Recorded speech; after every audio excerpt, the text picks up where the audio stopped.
Hello, marketeers. Today we're lecture 5. We're going to actually break this up into two. We have chapter 9 and 10. So the first part will be chapter 9. Then we can take a little break. I'll edit it out and we can go to chapter 10. How's that? So product concepts, branding, and packaging. Then we're going to talk about new product offerings later on. So it all kind of blends into how we create the packaging and the product itself. So when talking about new products or product concepts, branding, packaging, the whole nine yards, there's an interesting case study early on in your book about Netflix. Take a look at it and read it because it's really interesting on how they went from one product, which was, selling DVDs in person at a retail location, to becoming kind of the online leader and innovator in the streaming space. Really interesting case study. So what happens is Netflix is more than just a service to give you television, right? That's more than just a content platform. The Netflix algorithm analyzes viewing habits based on a variety of factors. They've created this whole algorithm to understand user behavior. So it's not just what do you want to watch? It's things like what's your history, the genres, the time of day, how long the user watched, devices you stream on, your rating history, all these other variables that really get a bigger snapshot of who you are and what you consume versus just here's the 5 movies he watched. So now as we talk about product concepts, product development, I actually teach new product development. It was a class we had for several years. I teach at another school as well. I was fortunate enough to be in new products where I created goods and services, launched TV networks, a whole bunch of stuff. So it's kind of a fun kind of genre, if you will, to get into is the new product development. So when talking about what is a product could be one of 3 things. It could be a good, right? We know that. It could be a service. We know that. It could also be an idea. What's an idea? Maybe it's a concept, maybe it's a patent, maybe it's something that you might have that is marketable or is profitable, that has value, that your idea has value to you. A company or a partner or a consumer wants to purchase that idea, own that idea, or engage that idea. And in some quid pro quo, there's some resources of comparable value to you. Remember the whole thing going back to the buyer and consumer, what needs the 4 steps they need to have a purchasing successful relationship. So let's talk about consumer and business products. Again, we always break it down because there's 2 different variables. So if we're talking about consumer products, we're talking about different levels. So for consumers, we have convenience products, which is the lowest one. That's the ones you think of when you think convenience. It's going to the store to get the basics, right? Bread, groceries, whatever you may be. Then the next level is shopping products, things that take a little bit more of a decision process. It's not an impulse buy. You may go from store to store. There might be multiple brands available. You consider the pricing, warranties, competition, et cetera on that. That's going to be something like maybe a washer and dryer. You go to Home Depot, you go to Lowe's, you go to all these different places and do your comparisons. A specialty product is something that's considerable effort to purchase. It's something that's not an everyday purchase. It's high end. Maybe it's your bling watch or Rolly, that kind of thing, a fancy new car, that kind of stuff. So those are specialty. Those don't happen every time. And then we have the unsought product, which is what Professor Urbino spends a lot of time and money on when I surf. That's things, emergency services, replacing a flat tire, things you had planned on purchasing. And boy, do I know what that's like, trips to the ER. On the business side of business products, you may look at raw materials. You may look at, which is the natural materials that become part of a new product, the manufactured materials you use directly in the production of other products. Maybe it's barley and hops that go into making your beer, for example. Supplies and business services, intangibles, legal, marketing services, finance. You have an accountant, for example. Even though you're in a beer making business, an accountant might be somebody that you need to work with, or a lawyer that might be on your team to handle legal as well. So there's different services you can do there. When talking about a product, we usually try and break it down into 3 levels of the product. First and foremost, the core product. How do I solve the customer's problem? Remember we were talking about we're problem solvers, we're storytellers. What is it? A customer may be, they need a better way to communicate. So the core product is going to be the Apple, how can we solve it? What are we solving? It's a communication phone type thing. Then we have the actual product. What is the offering to solve the problem? It's the iPhone 10 with the cameras and all this other fun stuff. So that's the core product. We solve the communication. The actual product is the phone itself, the prototype, what we're doing here. And then the third level would be the augmented product. What are the services or supplement the product? Well, maybe it's buying this case to go with it. Maybe it's your plan, your warranty, things of that nature. We also want to talk about, you'll hear it every now and then, there's a product line and a product mix. And sometimes these get kind of confused. We'll talk about depth and width as well. So when talking about a product line and a product mix, this is the best way to do it. When you think about a product item, a single item, Dove soap. That's a product. Okay. A product line might be multiple brands of the Dove soap, different varietals, flavors, whatever. Which I always talk about. It's funny. You look at like when they're to females, they have all these natural, guava, lime, vanilla flavor. And then when the men, it's like cool spice, action sport, dynamic. I don't know what dynamic smells like. So then you get into your product mix. What's your product mix? Unilever is a huge brand. Procter and Gamble, Johnson and Johnson, all these giant brands. In their product mix, they may have a wide variety. All the products in their portfolio make up their product mix. Their product width would be all the different categories they're in. So here it looks like they have 1, 2, 3, 4, 5, 6, 7, 8 categories roughly. So they're in soap, they're in shampoo, they're in ice cream, they're in Skippy, Slim Fast, grocery store brands. So that's their width, all the different things they have within there. So if I were to say to you, Unilever's product width includes what? Ice cream, Slim Fast, and Q-tips, right? And then their depth would be, what is the depth within a single category? So within the depth of ice cream, they have Popsicle, Fudgesicle, Klondike bar, so on and so forth. So if I said, what are Unilever, in the Unilever category of soap, what is their product depth? And you would go, oh, Dove, Axe, Lever 2000, Noxzema, that kind of thing. So now let's talk about the life cycle of a product, similar to the life cycle of a business, where we have our, we have our increase, our going, our recession, our depression, our recovery, all that. Sales are the same way. So talk about a product life cycle. In sales, we have our intro. The intro is kind of the first appears. We're starting to get going, get some momentum, early adopters, that kind of thing. Then we have growth, the most profitable, part you want to be in. If you're going to start a company or something, you want to, growth is a great way to go. You're working your way up. Now, obviously, the more growth you get, the better. But at some point, the product's going to topple off. It's going to reach a maturity phase where at this peak, it levels off and even starts to decline a little. So stale products might often get a new version, extra strength, a lot of promotional support from the reseller. Maybe they're going to start put more money into couponing or more save 10% because the product sales are getting stale or even starting to decline. And then ultimately the fourth section is the full decline. Sales shrink. People go away from the soda category and drink, healthier options like water. There's less distribution, so on and so forth. I'm a brand naming machine. I've named several brands, products, that kind of thing. I love it. I love going into brands. What's funny is that when you talk about branding, there are so many choices out there. There's thousands and thousands and thousands of brands. A brand, as we talked about earlier, that is what you recognize. Instantly, you understand a brand name. It's a term, a symbol, or any feature that identifies the marketing product from another, right? So we're talking about branding and what is a brand. It's made up of all these components, including a brand name. It's a term, a symbol. So the brand name is the spoken word. So it's the letters and numbers, whatever. That's kind of like Ford might be your brand name. The brand mark would be the logo kind of thing. The design is the brand mark. The trademark is a legal designation providing the owner the exclusivity to it. So if you have the Nike swoosh and it's trademarked, no one else can use it for that. Same thing with the trade name. So the trade name might be, we said Ford earlier. Ford is the car, the brand Ford, but the actual trade name of the company might be Ford Motor Company. That would be their legal name, that kind of thing. In branding, we want to ensure that there's a value to it, right? We want to have brand equity. Brand equity is basically saying, what is the value? What is the marketing and financial value of that brand? What's it worth?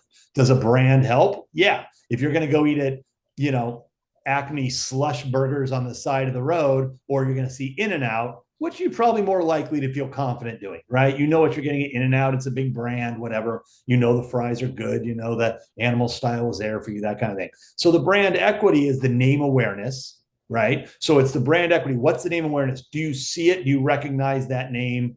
Or the sign or whatever it may be. The perceived brand quality. Well, I know what In-N-Out is. I see the logo. I get it. The brand quality, pretty good to me. When I get an In-N-Out double or 3x3 or 2, then that there's perceived quality across the board. Brand associations, when I think of it, what are the associations? Nike has Michael Jordan, all this other kind of thing. What else do I assign that brand? What else do I think of when I think of that brand? And then brand loyalty. Brand loyalty is a huge one. It reduces the buyer's risk, right? When I'm loyal to a brand, I know that I'm getting what I want. Brand loyalty is huge. And there's actually three levels of it. There's recognition, which is I'm aware of the brand. It's the weakest form of loyalty. Yeah, I see. I know In-N-Out. I like it. Okay, whatever.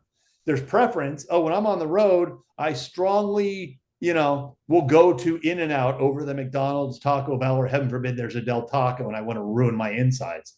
So my preference would be, yeah, I'd rather go to In-N-Out than some of these other guys. Then there's insistence. I'm not stopping at a McDonald's. I'd rather drive 50 more miles to the next In-N-Out because it's the strongest. I accept no substitute for that. And then we want to talk about how we have the pyramid, right? We have at our levels of going in, we have our switchers, people that just go brand by brand. They're not really that into it. Shifting loyalty. Hey, I tried this. Maybe I'll try that one the next time. Split loyalties. I have a couple things. I may do this one, but if that's not available, I can go somewhere else. And then the hardcore loyalties are the people that, it is their brand or nothing. I had a student in my class that was into like Vlasic pickles. No other pickle would do. And I was like, kind of a weird hill to die on. Does it really matter that much which pickle? To her, it mattered. Like literally, she would say, do you have Vlasic pickles? And they go, no, we have Del Monte pickles. She goes, yeah, hold the pickles then. Crazy, but whatever. That's hardcore. The other thing we want to talk about is when we talk about our branding, we want to talk about the brand name and the product category. And there's two kind of a fun little matrix we can do for that. So let's say you're going to start a new brand. Right? We're going to start a new brand. We're going to start the streaming Mustang TV service. It's a new brand in an existing category, right? So we have a new brand going into an existing category is multiple brands. If you wanted to do a line extension, those are it's an existing brand in an existing category. You're kind of going to extend it out, or you're kind of going to continue the line. It was an existing brand in a new category. That's an extension. And then down below too, if you have a new brand in a new category, that's completely new brand. That's something that we're doing there.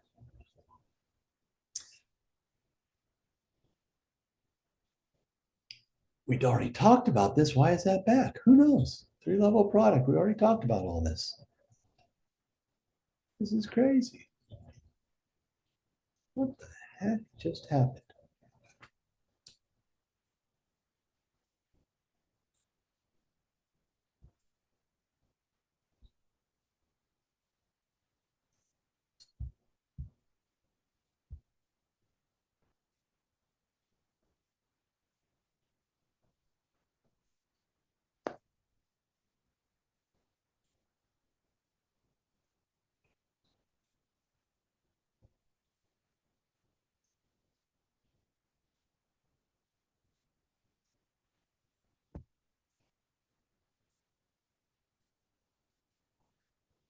And then let's talk a little bit more about the packaging.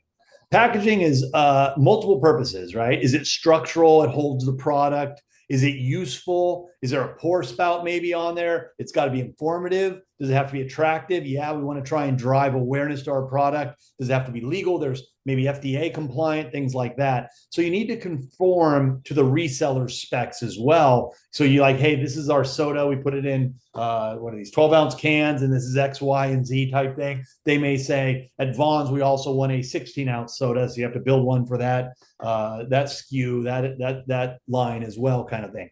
So as we're building these packaging, we want it to be interesting, attractive, have all the information on there, the legal information, but also be practical and be serviceable. There are certain types of packaging. When you think of packaging, are there certain brands you can think of where the packaging is, indicative or supportive of what the actual product is? And I know what you guys are thinking. Ever get a Mac product and you open up that really sleek packaging and that really high-end crate thingy that it's in, and you actually don't want to throw it away because it seems too valuable? That's kind of on brand for the product, right? Apple is cutting edge, state-of-the-art, slick, high quality versus something that comes in a little, a throwaway little clamshell package where you're like, I don't really see the durability or quality in that product. The other thing we talk about in our packaging is the design element of it, right? What is the, do we put the product on there? How big is the brand? What's the name? The coloration of it. There's a lot of traditions that go into packaging. For example, if you've ever bought tomato soup anywhere, it's always red. No matter what the brand is, the packaging is always going to be red and white for tomato soup. What color is mustard? It's always going to be yellow. Now, there's different things when you talk about the color. There's psychology behind the color as well, but there's other things that just tend to be traditional. So you want to keep it going and looking the same. So, for example, if you're looking at I don't know, let's talk color, for example. Different colors bring out different emotions. So if you're talking, let's see, what do we talk about? Red. Red is boldness and passion. Red and yellow together often indicate food, hungry. So that's why McDonald's, In-N-Out, a lot of those use the same coloration scheme. We also want to talk about the different colors. Black, I mentioned apple. It's sleek, it's elegant, it's upscale, that kind of deal as well. So we also want to talk about altering the package, right? Is there a new design? Is there an update? Is it better technology? You know, it's interesting. Packaging more and more, everything tends to be trendy. In the 70s and 80s, there were a lot of flowers and pastels and designs, and it was a little more verbiage. Now products getting more uniform in terms of being squared off, simple, larger font, big brands, large, powerful color schemes. Why is that? Is that a trend? Is that just because that's the way the style is going and we follow fashion? Nothing is by chance in the world of marketing.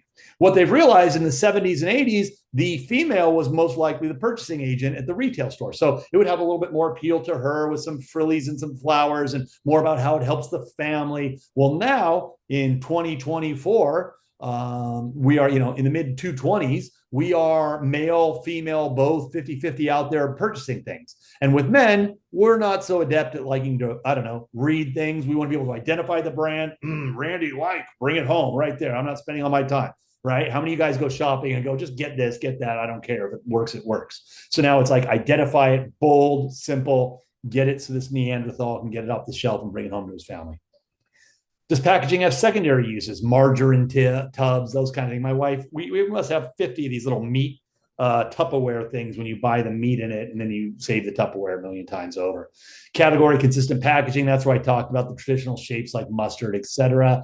Innovative packaging. Is there a package that's like got a spout on it or some new way that's never been done before? Hey, this is kind of cool kind of thing. One thing I always wonder is we have the big 40-pound bag of dog food and you have to rip the whole thing open and you pour it and dog food goes everywhere. Why don't they have like a bag with like a temporary spout so you can just kind of pour it out in a nozzle?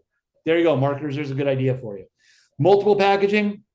You ever see like the twin packs where it might be like two things of tuna, two tunas for the price of one? And you're like, why don't you just make a bigger tuna? Well, think about it. They can sell single tunas and then they could sell two tunas together at a value rate type thing rather than having to create a whole new SKU, new machinery, new everything. So they may only do this product. That's why Diet Coke can be a standalone single, a 6-pack, a 12-pack, an 18-pack, a 35-pack, depending on where you go. It's the same product, just different configurations. Handling, of course, can we round the edges? Can we make it easier to stack and protect our product? Those kind of things. Labeling, all the decisions we go into it. Is it small? Is it large? Is it colorful? Is it simple? Is it high scale? That's how you help kind of get your brand going. So with that in mind, that's where we're going to leave off. And now we'll talk about new products categories and new offerings a little bit later in the next chapter, chapter 10.